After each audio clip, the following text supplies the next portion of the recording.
नमस्कार विद्यार्थियों, मैं डॉक्टर नवल किशोर, सहायक आचार्य हिंदी, एक बार आप सभी का ऑनलाइन क्लास में स्वागत करता हूं।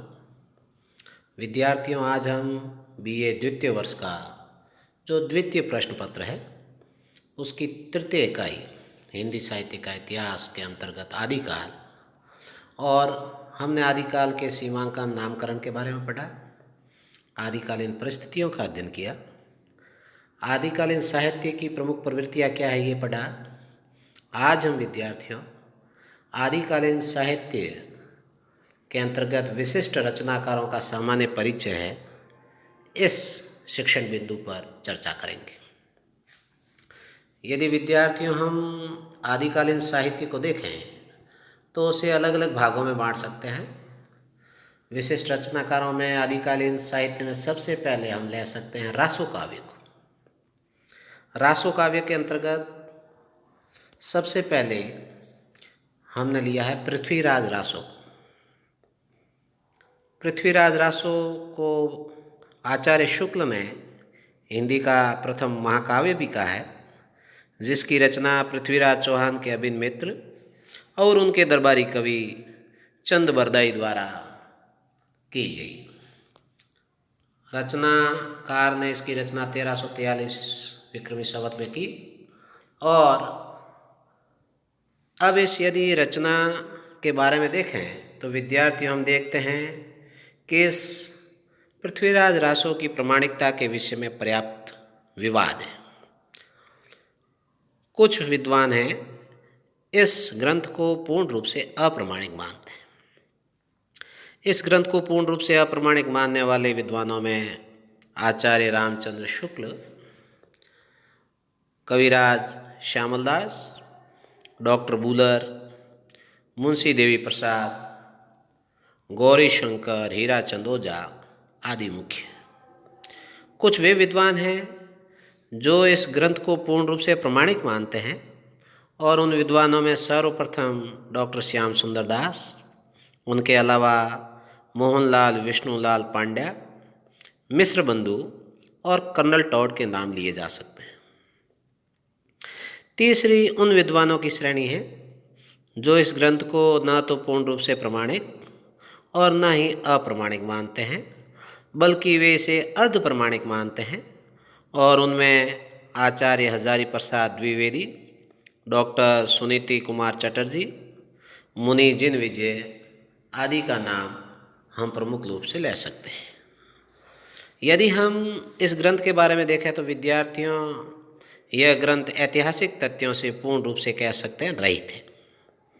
इस ग्रंथ में कवि ने कल्पना और अतिशयोक्ति का प्रयोग अधिक किया है। यदि संपूर्ण ग्रंथ को देखें तो वीर और श्रृंगार रस की भव्य योजना इस ग्रंथ में की गई है। साथ ही ग्रंथ में युद्ध का बड़ा ही हृदयग्राही व ओजपूर्ण चित्रण हमें दिखाई देता है। यह तो कह ही सकते हैं कि यह ग्रंथ भले ही प्रमाणिक है, अर्ध प्रमाणिक है या अप्रमाणिक है, किंतु अपनी अद्भुत भाव व्यंजना, प्रकृति निरूपण, अलंकारों के सहज प्रयोग और छंदों की विविधता के कारण रासो काव्य परंपरा का इस ग्रंथ को सर्वोत्तम ग्रंथ हम मान सकते हैं। पृथ्वीराज रासो के बाद रासो काव्य में हम आगे चले तो दूसरा ग्रंथ हमें दिखाई देता है बीसल देव रासो। बीसल देव रासो के रचयिता नरपति नाल हैं और लगभग 1212 विक्रमी इसका रचना काल माना गया है। इस ग्रंथ के चरित्र जो नायक हैं वो विग्रहराज चतुर्थ एक ऐतिहासिक व्यक्ति हैं, किंतु अन्य रासो काव्यों की भांति इसमें भी अनेक ऐतिहासिक भ्रांतियां हैं जो ये प्रमाणित करता है कि यह ग्रंथ ऐसा है जिसमें तथ्य कम है और कल्पना अधिक है। बीसल देव रासो की वैसे तो देखा जाए तो रचना आदिकाल में हुई, तथापि अन्य रासो काव्यों की भांति यह एक वीर गाथात्मक कृति न होकर वीर काव्य है, जिसका मूल रूप वस्तुतः गेय काव्य का था और गेय काव्य होने के कारण ही इसका स्वरूप है परिवर्तित होता रहा है।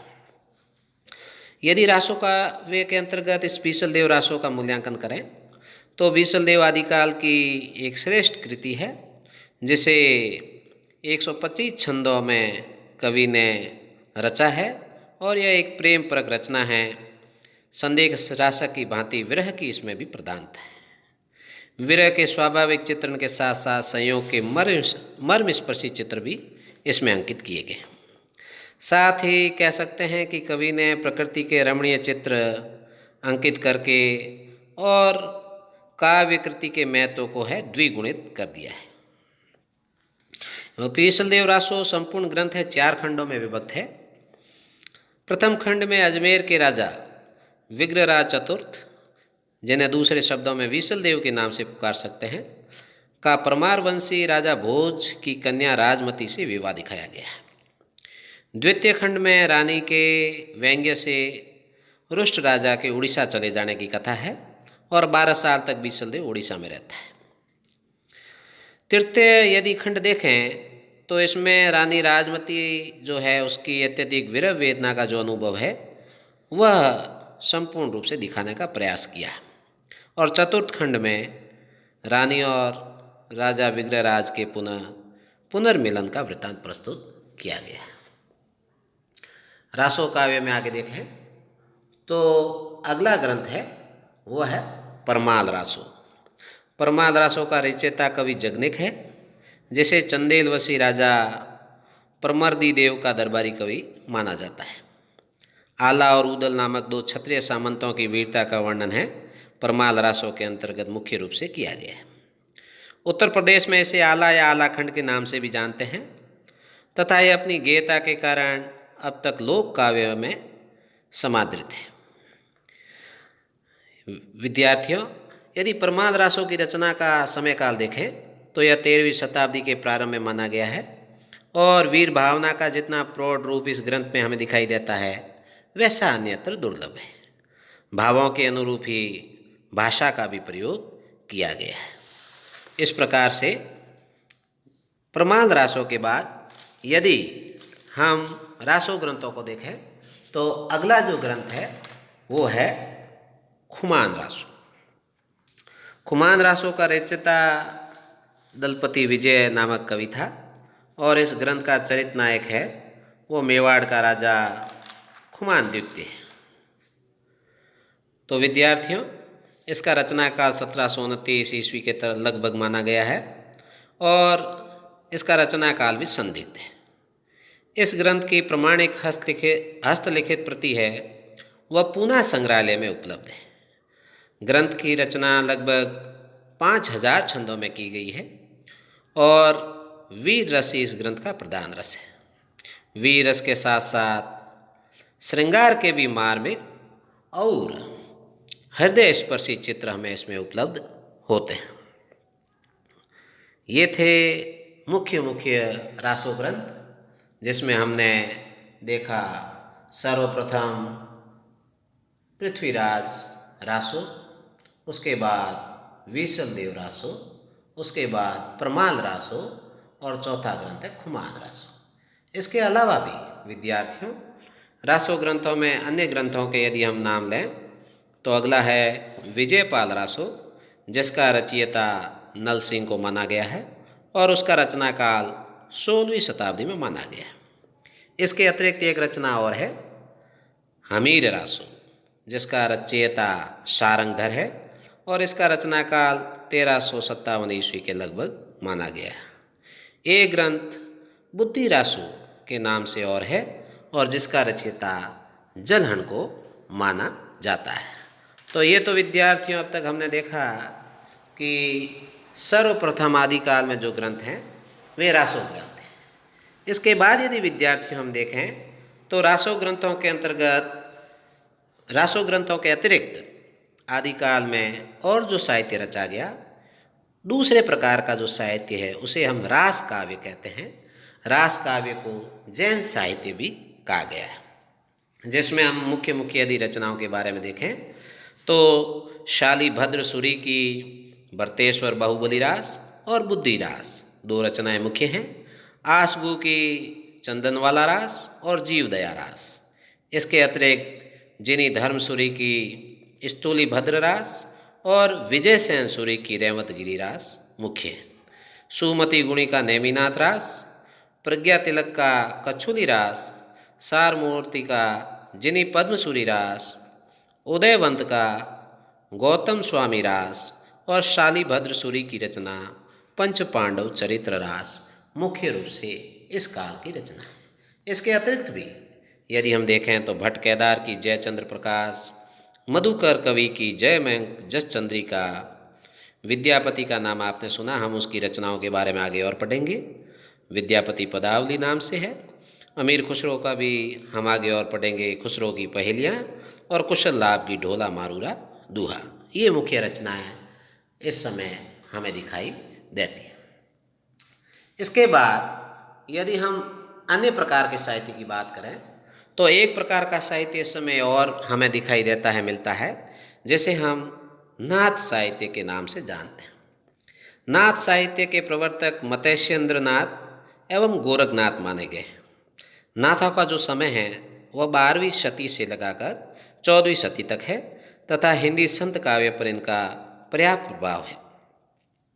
डॉक्टर पीताम्बर दत्त बर्थवाल ने गोरखनाथ की रचनाओं का संकलन है वो गोरखबानी नाम से किया है। और गोरखबानी की रचनाओं में हम देखें तो गुरु महिमा, प्राण साधना, वैराग्य, इंद्रिय निग्रह, कुंडलिनी जागरण, शून्य समाधि का वर्णन है। गोरखनाथ ने अपने शिष्यों को नारी से दूर रहने का उपदेश दिया और कबीर के साहित्य में भी इसी का परिणाम है।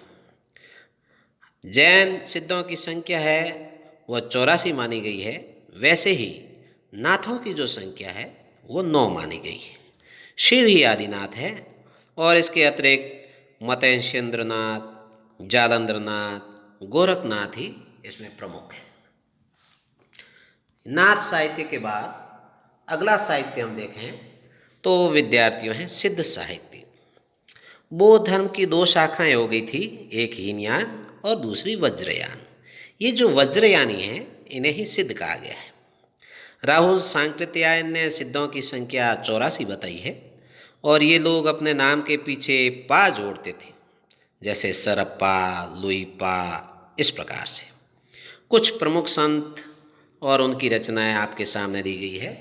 सर्वप्रथम नाम दिया गया है सरहप्पा। सरप्पा जो हैं इनका जो प्रसिद्ध ग्रंथ है वह है दोआ कोश, 769 ईस्वी में प्रकाशित। इन्हें सरहपाद के नाम से भी जाना जाता है और इनकी 32 रचनाओं का उल्लेख हमें मिलता है। सरहपा के बाद अगले जो सिद्ध साहित्य के कवि वे हैं शबरपा। इनकी जो कृति है उसका नाम है चर्यापद। लुईपा शबरपा के शिष्य हैं और इनकी किसी भी रचना का उल्लेख हमें नहीं मिलता है। डोमिपा ये विरूपा के शिष्य हैं और डोम्बी गीति का इनकी रचना का नाम है। अगले कवि हैं कणप्पा। इनके 84 ग्रंथों की रचनाओं का उल्लेख है और अगले जो सिद्ध कवि हैं उनका नाम है कुक्कुरीपा और ऐसा माना जाता है कि इन्होंने लगभग 16 ग्रंथों की रचना की थी। सिद्ध साहित्य के बाद यदि हम चलें तो इस काल में हमें एक और कवि और उनका साहित्य देखने को मिलता है, जिसे हम खुसरो की पहेलियाँ पहले भी पढ़ चुके हैं, नाम जान चुके हैं। अमीर खुसरो का नाम आप सब ने सुना होगा विद्यार्थियों, जिनका जन्म एटा जिले के पटियाली गांव में 1253 ईस्वी में माना जाता है और इन्होंने जनता के मनोरंजन के लिए पहेलियाँ लिखी। आदिकाल में खुसरो ने खड़ी बोली का प्रयोग काव्य भाषा के रूप में किया। इस प्रकार अमीर खुसरो को खड़ी बोली हिंदी का पहला कवि भी माना जाता है। खुसरो के ग्रंथों की संख्या लगभग 100 बताई जाती है, लेकिन अब 20-21 ग्रंथ ही हमें उपलब्ध होते हैं।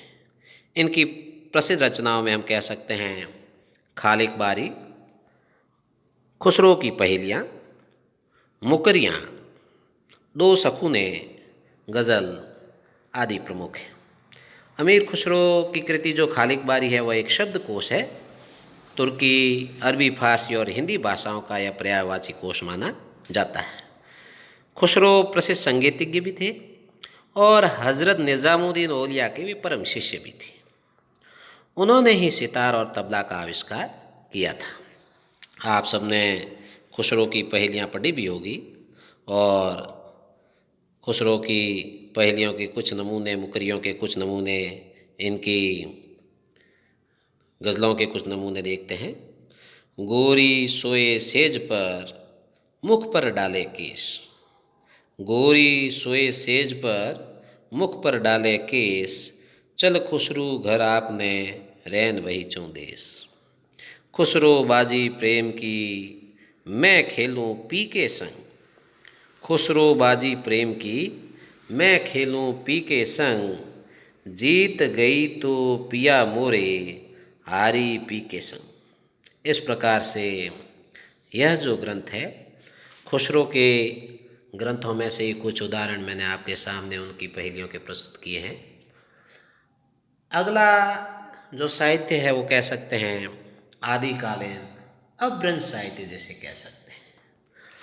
इस काल में कुछ जो रचनाकार हैं उन्होंने अपभ्रंश का साहित्य रचा और उन रचनाकारों के मुख्य नाम और उनकी रचनाओं का मैं आपको कुछ रचनाओं के नाम बता रहा हूँ, जिसमें मुख्य रूप से रचयिता हैं अब्दुल रहमान और उनका जो ग्रंथ है वो है संदेश रासत। स्वयंभू की रचनाओं के नाम हैं पौन चर्यू, रिठनेमी चर्यू और नागकुमार चर्यू। पुष्पदंत ने महापुराण की रचना की तो धनपाल ने भविष्यत कथा की रचना की। जिनी दत्सूरी ने उपदेश रसायन रास की रचना की तो जोइंदू ने परमात्मा प्रकाश और योगसार की रचना की। राम सिंह के ग्रंथ का नाम पाहुड़ दोहा है और इसके साथ ही उन्होंने कुशल लाभ का नाम भी दिया है, जिन्होंने ढोला मारूरा दोहा जो वीर काव्य है वो रचा है। विद्यार्थियों, इस प्रकार से अपभ्रंश साहित्य के अतिरिक्त एक और प्रकार का साहित्य है मैथिली में जिसे रचा गया है और विद्यापति पदावली के नाम से जिन्हें हम जानते हैं। आदिकाल में विद्यापति जैसे श्रृंगारी कवि भी हुए हैं जिन्होंने मैथिली भाषा में पदावली की रचना की है और विद्यापति को मैथिल कोकिल भी कहते हैं, कवि शेखर भी कहते हैं, अभिनव जयदेव के नाम से भी जाना जाता है। विद्यापति शैव थे तथा उनकी पदावली में भक्ति और श्रृंगार का समन्वय हमें दिखाई देता है। विद्यापति ने नायिका की वह संधि का मनोरम चित्रण किया है। इसके साथ ही सद्य स्नाता रमणी के उत्तेजक चित्र अभिसार का मनोरम वर्णन भी उनकी पदावली में मिलता है। विद्यापति की मैथिली भाषा में रचित पदावली गेय पदों में रचित है तथा उसमें गीत काव्य के सभी तत्व जैसे संगीतात्मकता, वैयक्तिकता, कोमल कांत, मधुर पदावली और आलंकारिकता जैसे गुण विद्यमान हैं। इस प्रकार से ये प्रमुख रूप से आदिकालीन जो विशिष्ट साहित्यकार हैं उनका परिचय और उनकी रचनाओं का परिचय था। इसी के साथ हमारा आज का कालांश समाप्त होता है। आप सभी का बहुत बहुत आभार, धन्यवाद।